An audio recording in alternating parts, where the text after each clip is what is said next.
The last 24 hours have been incredible, in my opinion. So, looking forward to chatting with you. Yeah. Okay. So let's get to it.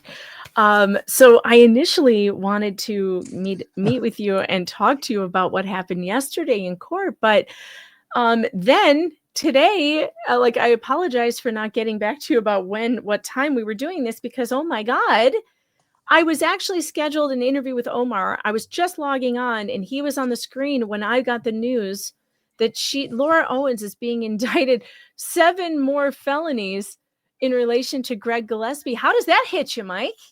I was happier actually for Greg for that happening today than I was about the dismissal yesterday. I just think that all of us getting justice like this has been phenomenal. Obviously, it's just the whole process is really slow, but I commend the Maricopa County for going forward with this and adding more charges because we all know that she deserves it. Yeah. Yeah. I'll tell you what, I feel like one of the things that kind of happened after yesterday's dismissal of your case is that I was thinking about Greg, actually. I was really thinking about Greg, like, this has Greg's got to get some kind of justice. And I was really worried that they weren't going to go after her for the things she did to him because she didn't get indicted on those right away. So I didn't know why they would have waited. I thought there were going to be more felony indictments coming related to Clayton's case. I had no idea it was going to be related to Greg's case. And I can't tell you how over the moon I am because he deserves it. You all deserve justice. And it was like hard for me to think about Greg still being silenced for one because he's under that stupid DVRO in Arizona, so he's silenced and can't talk.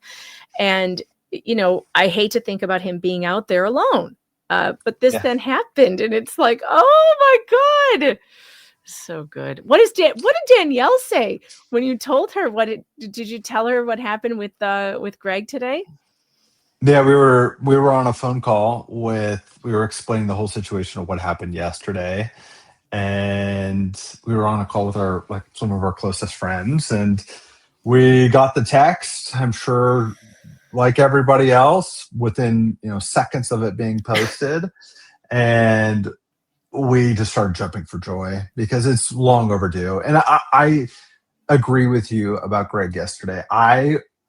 As I was walking out of the court doors, obviously I was so excited for myself, but I thought to myself, like, the first thing I thought, I was like, it's 2 out of 3. Like, 2 of us have been, gotten our justice, but Greg also needs it. And that's how I immediately felt yesterday. So I was super happy to see it come through today. And I messaged all of them yesterday just saying, the time will come. And it came 24 hours later. Yeah, I mean, it's the timing of this could not be better. It just could not be. So going back to October 21st and 22nd, when I was with you in San Francisco, that was a roller coaster, right? I mean, just a total roller coaster of emotions, from thinking that it was going to be dismissed, or at least that you'd get to put on your case, to it then being delayed a day.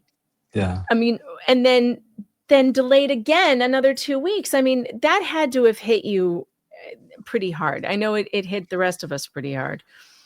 Yeah, I mean, I was crying as I walked to the court that day, and I was luckily had a great support team, and that you were there, and Clayton was there, and I was really upset because I felt like the justice system was again being taken advantage of and used against me, and just how I felt for the last 8 years. I can understand why they gave her a continuance. I don't know the reasons of why they gave it the first time, but I know it had to do with the ADA portion. And I thought to myself, okay, they're not going to keep doing this over and over. She gets one shot. She's delaying the inevitable. She's going to have to show up here. So it was difficult for me for the first 24 hours. I was really angry leaving the court on the 22nd because of all the fiascos that had been happening behind the scenes, and what I think you were privy to some of that as well. I think you were standing right next to me when the whole settlement negotiations were happening as well. which was again a fiasco. People just see just scratch of the surface of They're what's gonna get to actually see the whole happening. thing eventually. The Yeah, whole thing will come out eventually. It's just, we haven't been able to tell them all the details. But yeah, it was a yeah, roller coaster. It was crazy. yeah. Absolute roller coaster. I mean, from us agreeing to a settlement, I'll just say it, and us dismissing the entire case, and then she backtracked and kept wanting to add certain clauses to it. And I was like, I've done nothing wrong. So we're either going to trial, like there's no more negotiations. Stop talking to us. We'll just see you at trial. Um, so yes, it was a huge roller coaster, and I ended up prevailing. And I'm so happy that it happened, and the team that I had and the support I had. I couldn't have done it without everybody.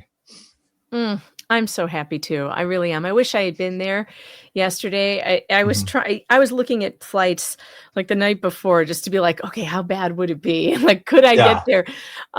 But it eventually it just didn't work out.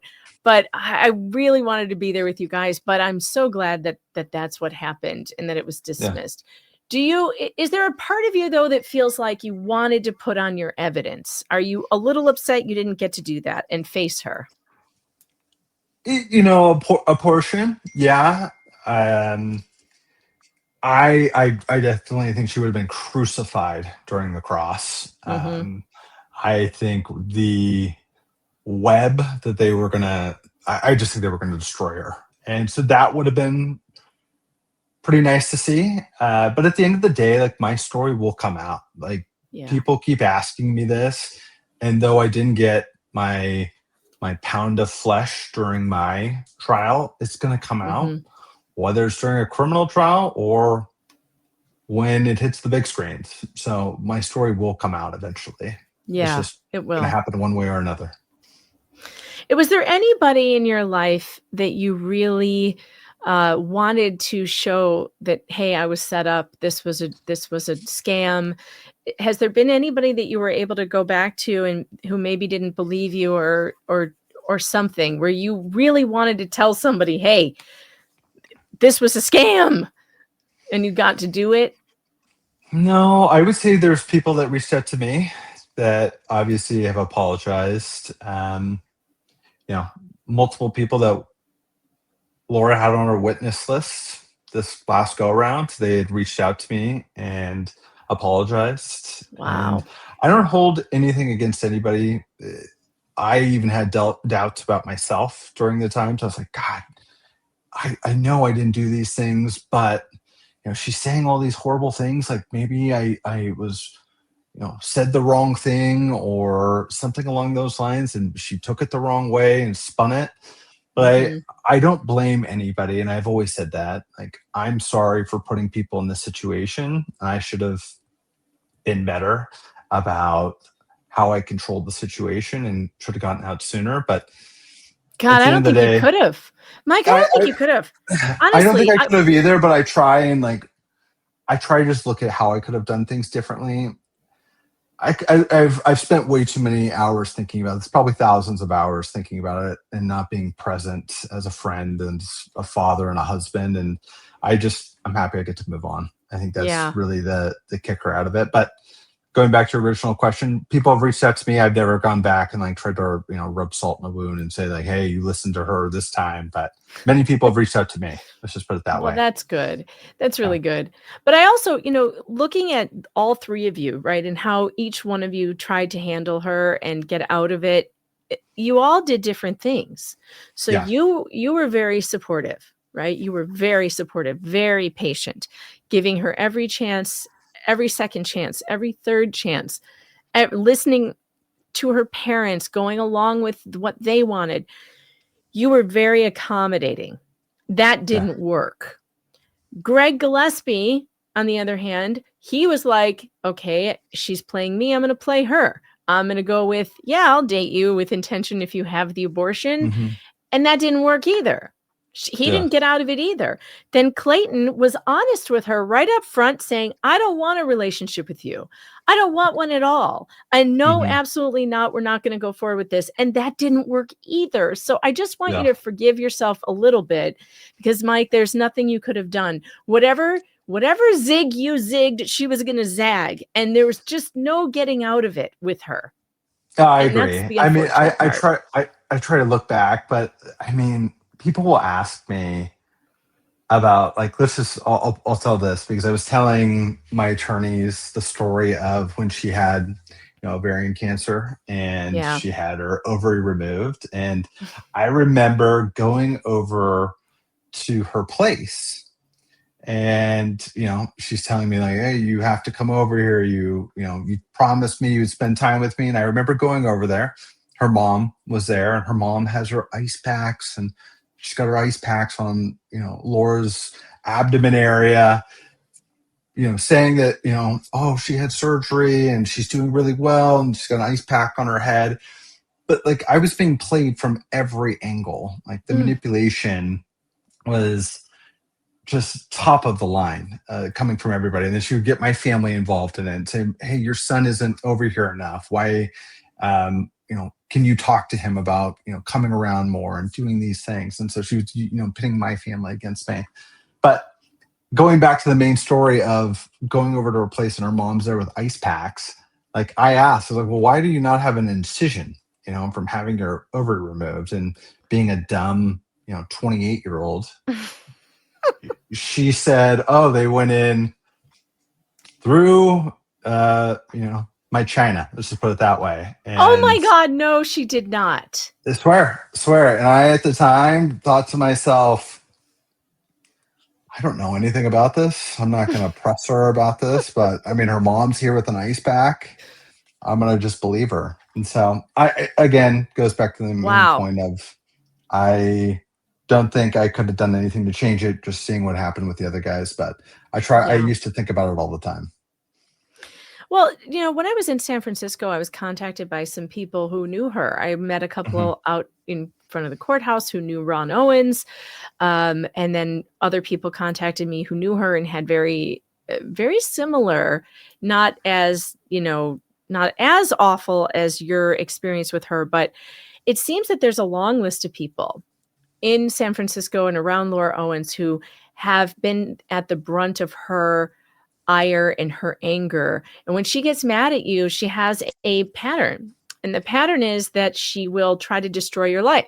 She tried to destroy the lives of the people that I talked to by going to their employers, sending email, the kinds of things that she did to you, to Clayton, to Greg, same things, but for non-romantic relationships. Like, these might be neighbors, or they might be people that a reporter, one of them was a reporter who was trying to do a story on this, that she's currently right now trying to get fired for just telling the truth, So it's not just romantic partners that she appears to do this to. It's everybody. It's anyone.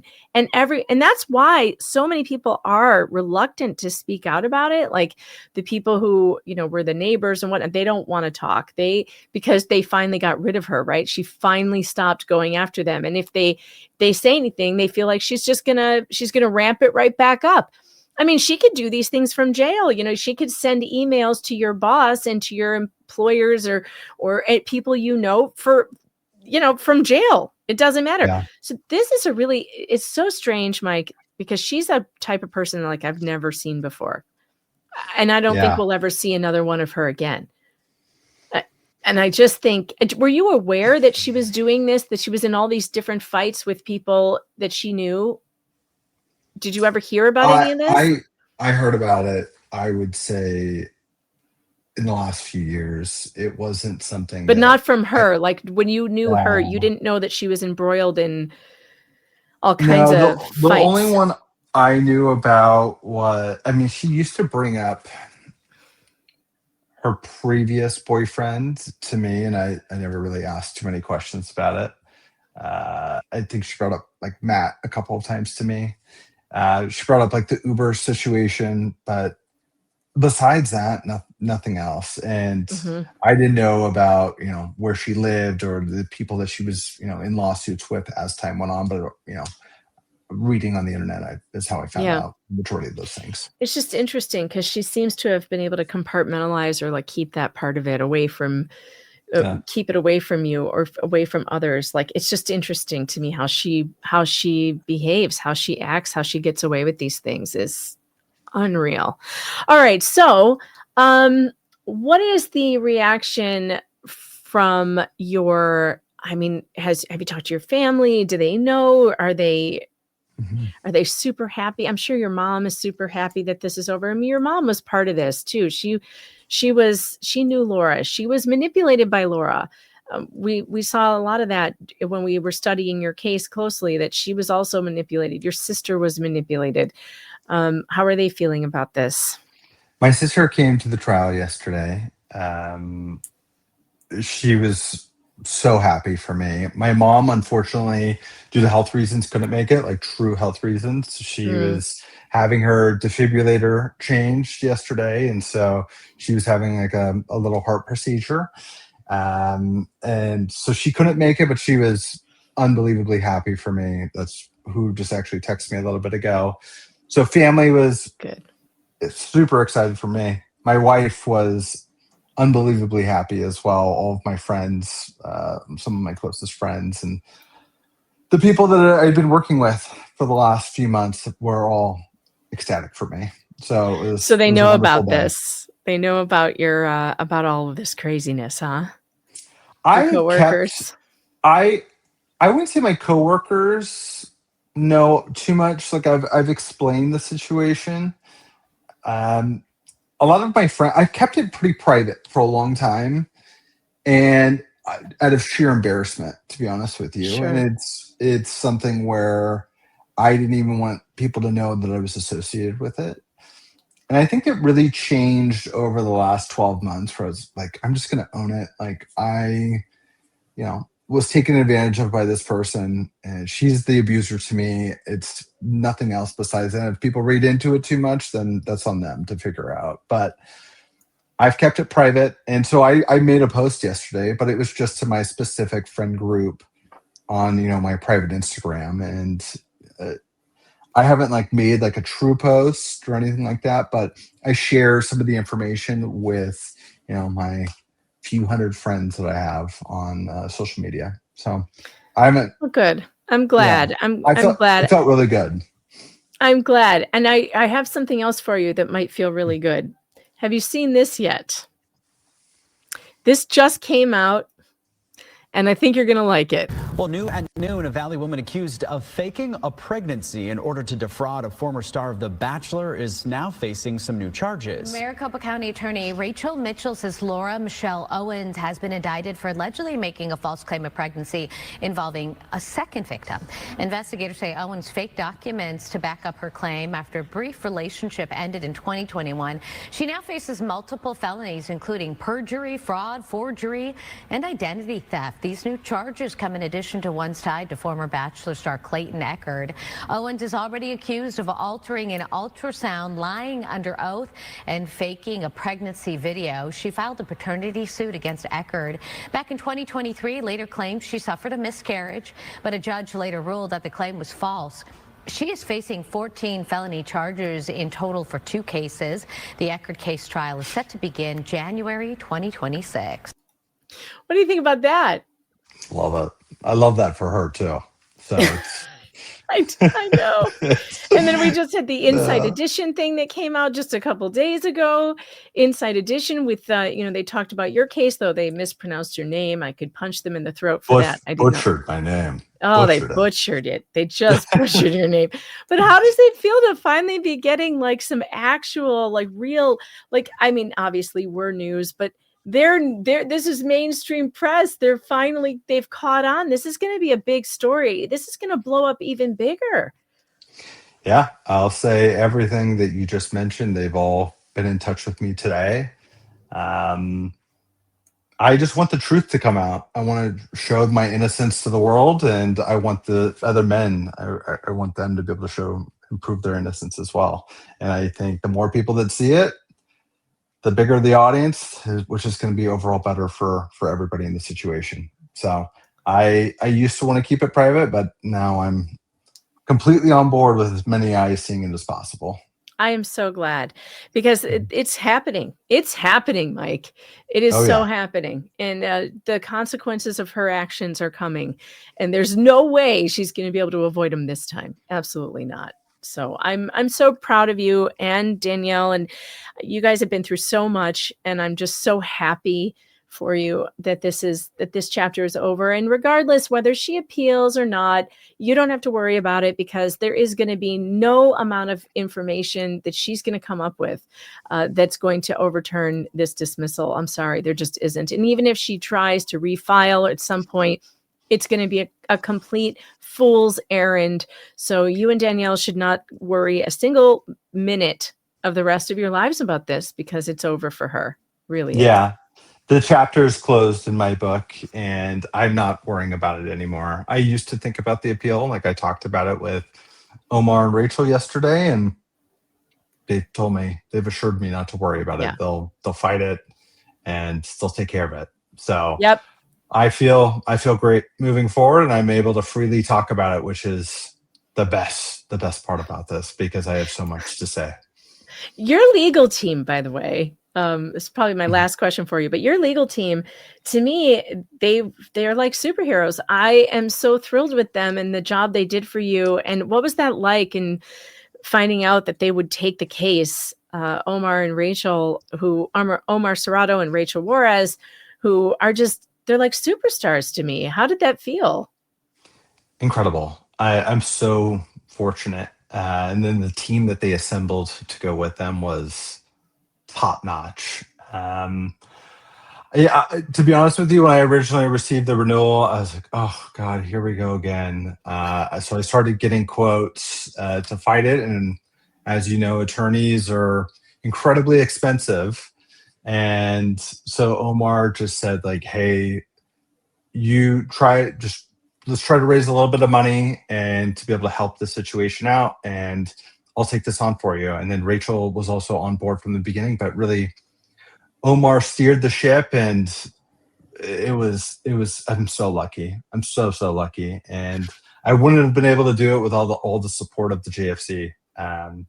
And influencers or content creators like yourself that was able to help raise so much funds and be able to cover some of the costs, because I'm very, very fortunate. So the community amazed me really with their, that day that we left the court and we were so dejected when it got moved to November, and all the energy was just completely gone from it. And I was so depressed, and I had to go push live and tell everyone what happened. And I was not in the mood. Like really not in the mood. Like I just wanted to crawl under the covers and cry.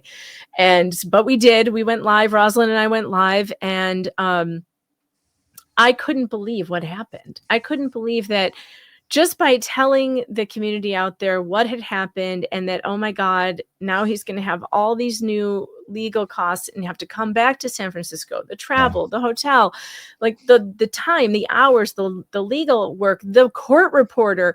Like we thought we just had to raise $3,500 for the court reporter. And I was like, yeah, we can do that. We can do that. No problem. $3,500.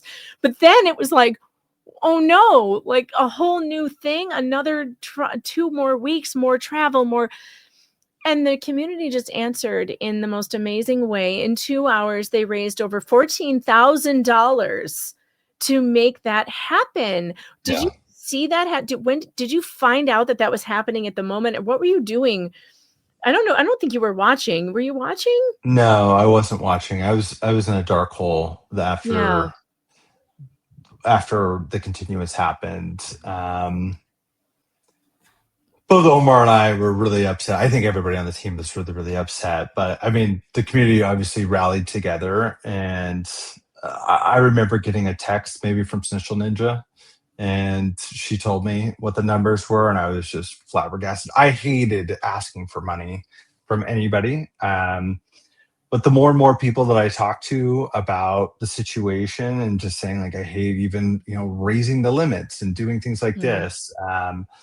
But the community said, like, we want to be able to help you in any way possible. You deserve it after what you've gone through. So again, I couldn't be more thankful for the community. I couldn't have done it without everybody. And I said this yesterday, like I made a big toast, and part of me wishes you were there for this, but a big reason is because I would have probably lost yesterday if I did not have the team and the community behind me. And I can almost guarantee I would have lost yesterday without everybody. So again, thank you. Well, we were happy to be there for you, and we're happy to help in this situation because I feel like everybody in this who's been watching this story is so outraged by the audacity of this bitch. Honestly, so outraged by the audacity of this woman who has just tried to destroy good people, not just men. Now I find out it's other people, it's women, it's anybody who gets in her way. It's got to stop. And she has finally met that wall, and we are the wall, and she's not getting over it or around it or under it. That's it. It stops here. It stops. Yeah. And the community really answered that on that day and said, no, Laura, no matter what you pull, we will be back, and Mike will get his justice, period. And I just am so proud of them for that. What a day. Yeah. But Mike Marraccini, thank you so much for being here. I appreciate you. And I love that this all went well for you. Do you have anything else you want to say before we say goodbye? Yeah, the one last item I want to mention, I thank the content creators. I thank the JFC community. I thanked my attorney, my dream team. I've also thanked my wife and my family. The last two would be Greg and Clayton. I think they're probably the most important out of this. And it's because of the support of which they've given me. We've walked hand in hand throughout this entire process together. I've been able to, when I have had conversations, sometimes we just sit and listen, and just knowing that you have somebody that's just listening, that's also gone through this very similar experience, if not the same experience, has been crucial for all of our healings. And to see that justice is finally prevailing and that we're getting to see this all happen in real time has been quite the blessing to have. And so my final thank you would be to those two individuals, and I hope that they know how important that they've been to me. Both Greg and Clayton are awesome, and so thank you so much, guys. Again, thank you for having me and being able to share my story, because without you, I wouldn't have the support that I have today. So it's just go give Danielle a big hug from me. I owe her one, and I wish I had been there with you guys yesterday to celebrate. I really do. Oh, I know what I want to show you. So I teased you in San Francisco. I teased you because we were going to the House of Prime Rib, which was Laura's favorite restaurant. And I teased you with it. I said, well, you probably don't want to come, although I want you to come. I wish you had come, because it was such a good time. But I did take a lot of footage, and I made a new music video, and I wanted to show it to you, since it's like the perfect time, actually. It's the perfect time to celebrate, because and of course you didn't want to go because you have terrible memories of this place. I'm sure that she took you there, and isn't that the restaurant where you told her parents that she was pregnant? No, I mean they would go there all the time because they don't cook, and so everybody, they eat out every night, and they would go there very often. I think, if not weekly, every other week. So right. So I don't remember. I mean, she was pregnant twice though, and they had 6 abortions. So I don't know what conversation was had at which restaurant, but I'm sure we discussed it at some point there. Yeah. So we didn't want to traumatize you by dragging you to the House of Prime Rib, but you might like this curated version of our evening. So I'm going to play it for you. We're going to the House of Prime Rib. You guys, this is the moment you've all been waiting for. Once this place had a ghost in heels, ordering salad she'd never eat, telling tales no truth could steal. Oh, the drama marinated deep. Now the booths are ours again. We came to laugh, not to grieve. Old wounds cured under candlelight, with horseradish and belief. At the House of Prime Rib, we raise our martinis high, stirring ghosts in olive brine. Let them drown and say goodbye. We got laughter for dessert,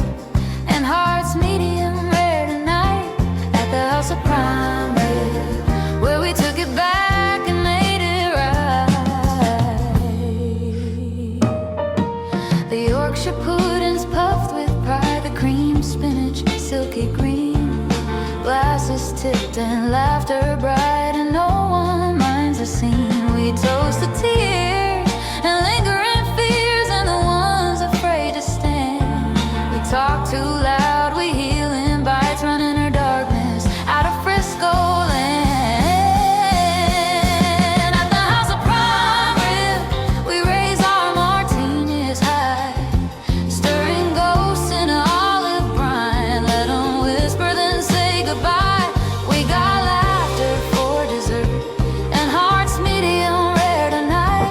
At the house of prime rib, where we took it back and made it right.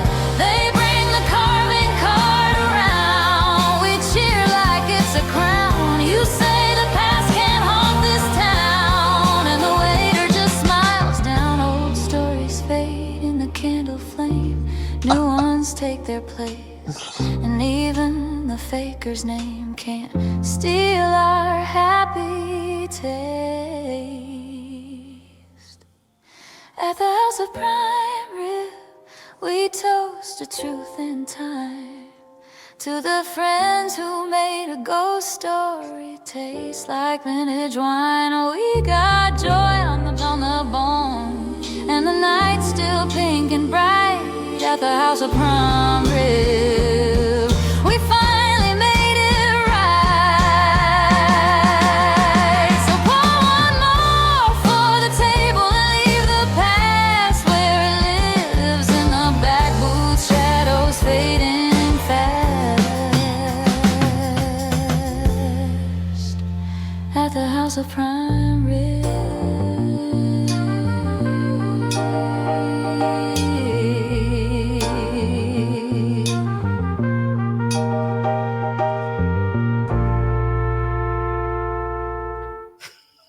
That looks like a blast. Looks like a It good was a time. lot of fun. Yeah. It was a lot of fun.